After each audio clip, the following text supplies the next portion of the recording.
zahay riray kambaray so ozandrinao iry ota fafaoavoko fambateo panomponao ao Jesu yeah.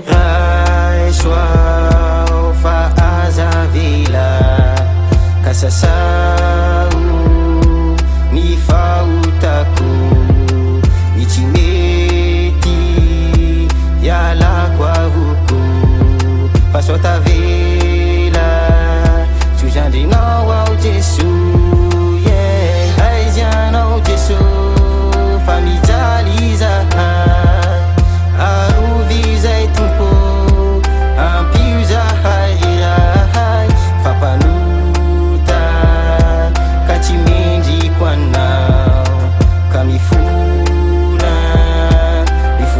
raha azo atao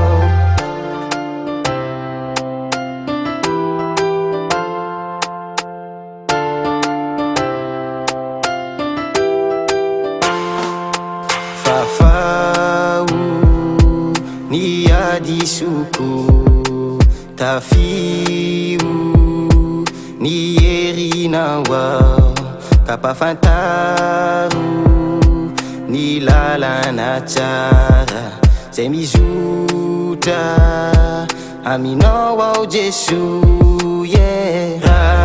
Raisoao fa azavela kasasao ny fahotako itsy mety ialako avoko fa soa tavela